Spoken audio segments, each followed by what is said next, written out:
essa é uma questão. Bom, primeiro, bom dia, Thales, bom dia, Josias, né? Bom Bom dia dia, a professor.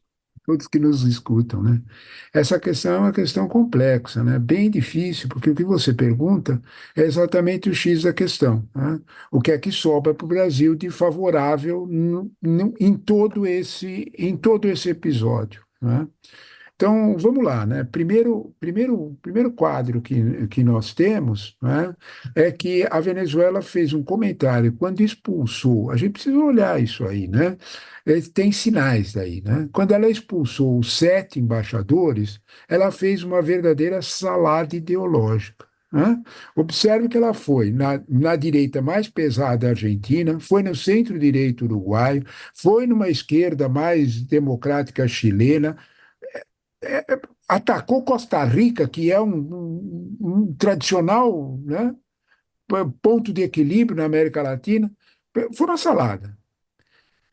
Eu chamo a atenção que, ao fazer esse tipo de atitude, Maduro está cumprindo um roteiro pré-determinado, né?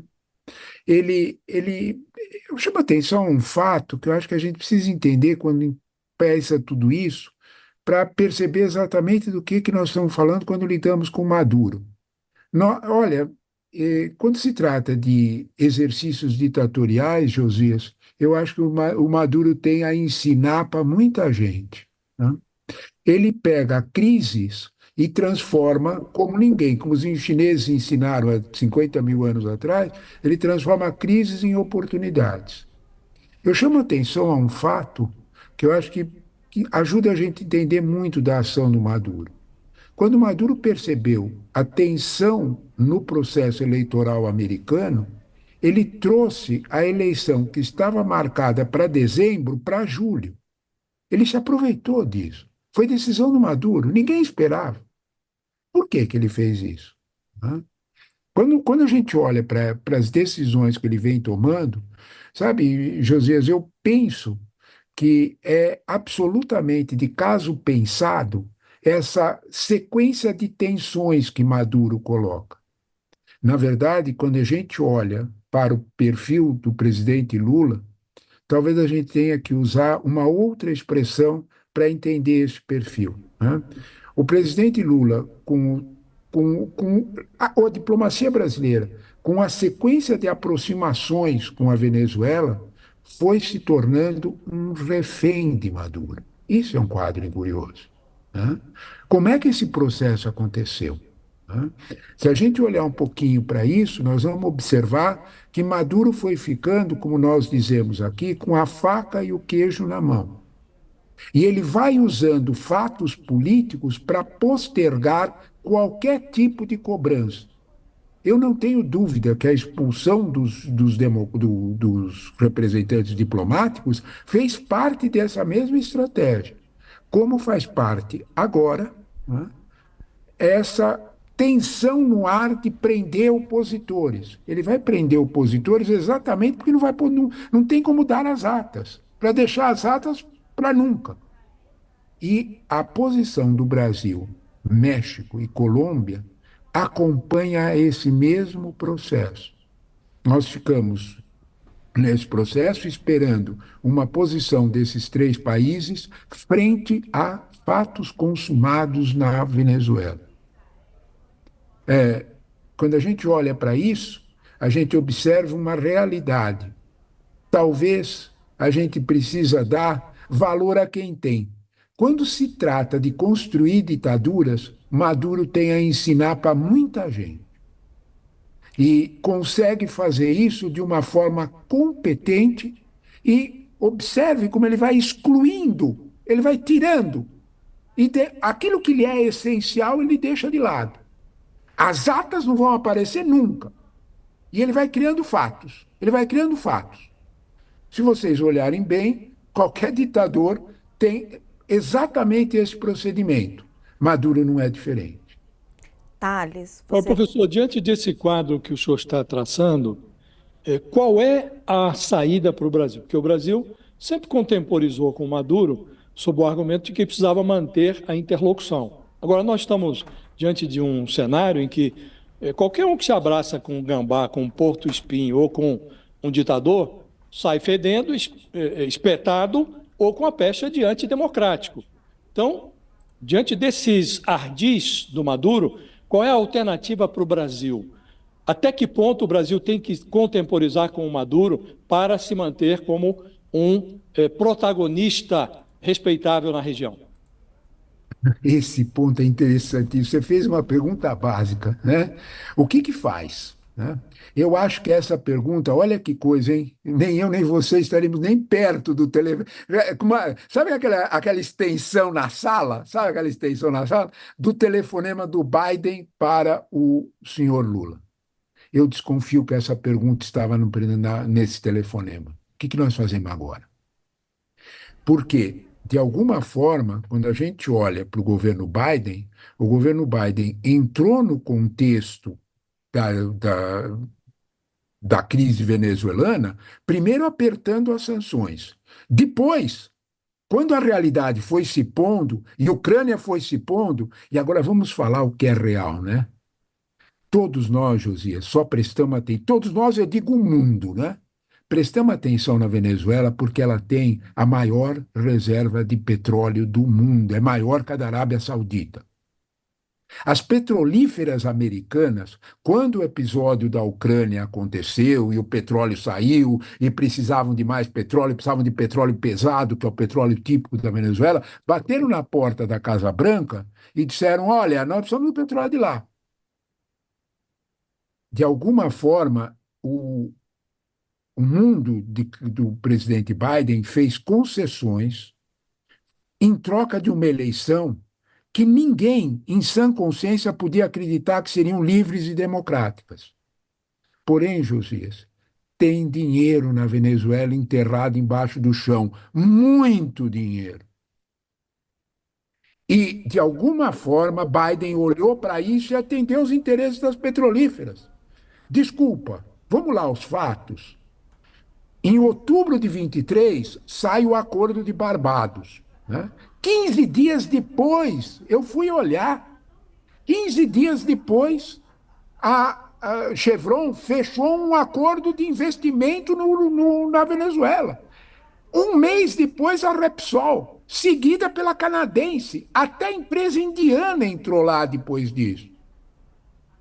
As sanções que foram repostas em abril, porque tudo aconteceu, prendeu o opositor, tudo aquilo que a gente já sabe, proibiu a Corine Ores de ser, escolheu, tudo a gente já sabe.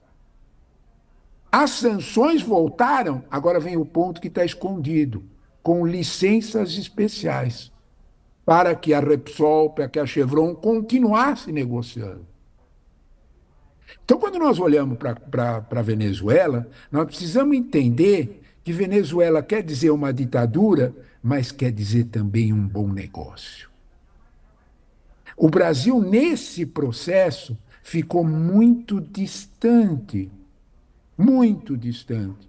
O Brasil, na verdade, se preocupou mais com a sua posição na América Latina, com a sua posição ideológica, e na conversa com Biden, por exemplo, talvez o Brasil tenha ficado, para usar uma expressão nossa de mercado, absolutamente vendido.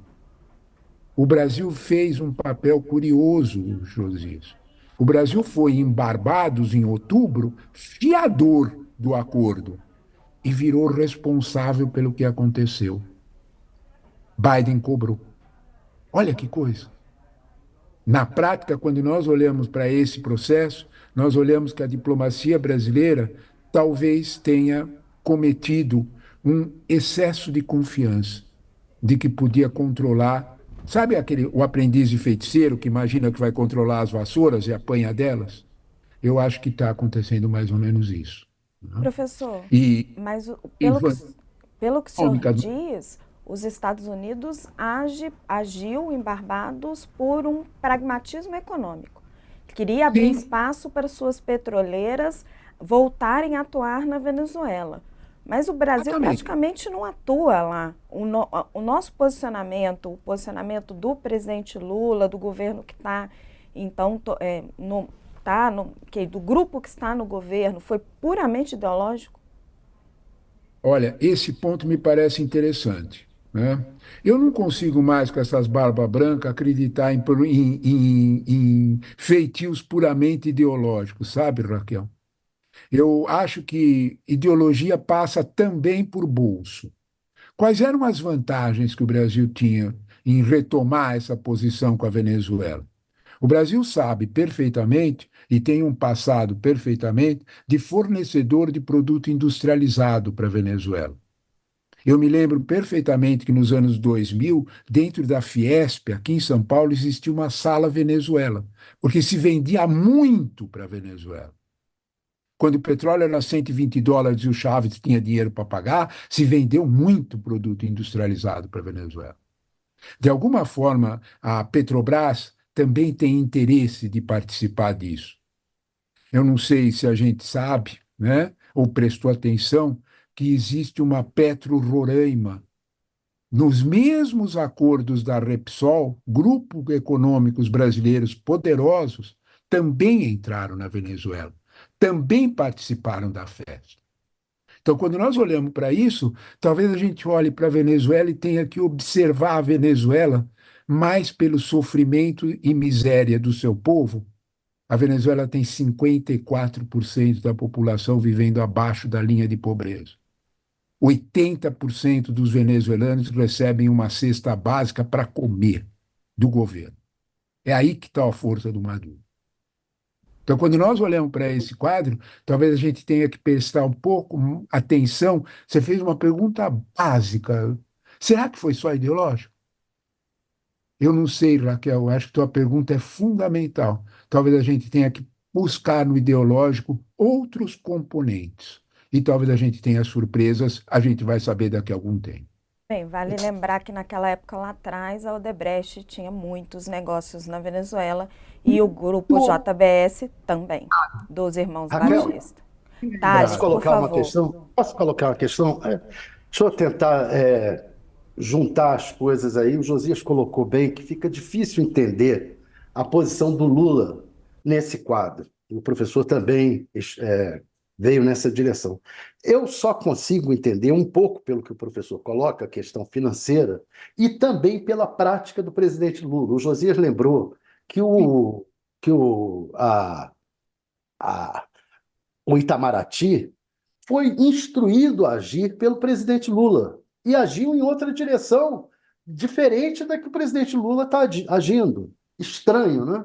Aí você junta, o PT vem com essa nota defendendo o Maduro, o Lula pisando em ovos, mas o PSB do Alckmin vai e condena o Maduro. E o Lula está jogando com essas forças todas, com esses lados todos.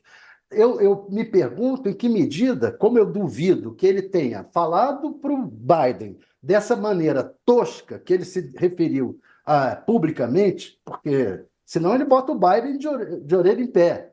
Eu acredito que só há uma explicação possível para isso. É o velho hábito do Lula de jogar com os opostos e, diante desses jogos com os opostos, arbitrar uma solução.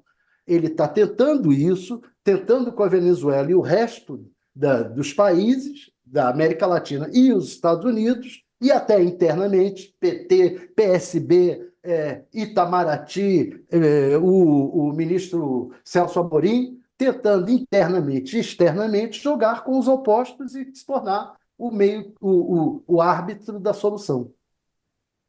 Eu concordo, Thales, eu concordo muito com você, mas muito mesmo. Eu acho que o presidente Lula, a posição do presidente Lula é de um aprendiz, né, de outras lideranças políticas brasileiras que faziam exatamente isso que você fala, joga um contra os outros, faz essa situação e nesse jogo tumultuado, aparentemente tumultuado, primeiro, ele não sai das manchetes, não vamos, todo político quer isso, ele não sai das manchetes. Dois, ele ganha alguma relevância na América Latina, aparece nesse processo. E o mais importante, de alguma forma, né? Ele faz um monte de amigos imaginando que vai influenciar pessoas. Lembra o nome daquele velho livro? É isso aí. Como influenciar pessoas. Como fazer amigos e influenciar pessoas. O livro é velho, mas o mantra permanece, né? E Professor, ele está bem convencido disso. eu Muito sei, bem lembrado. eu sei que o seu tempo está curto, mas a gente agradece muito a sua presença aqui no All News, enriqueceu demais o nosso debate, todo o seu conhecimento. Muito obrigada mesmo, viu, por ter topado participar hoje conosco, foi muito importante para nós. Eu é que gosto da conversa com vocês. Vocês têm uma memória que a gente não vê muito, viu, Raquel? Vocês têm memória. Vocês lembram coisas importantes. Um É a abraço a barba branca do Josias que traz essa Obrigado, memória. professor. Um abraço, gente. Muito Obrigada, obrigado. Obrigado. professor, um grande abraço.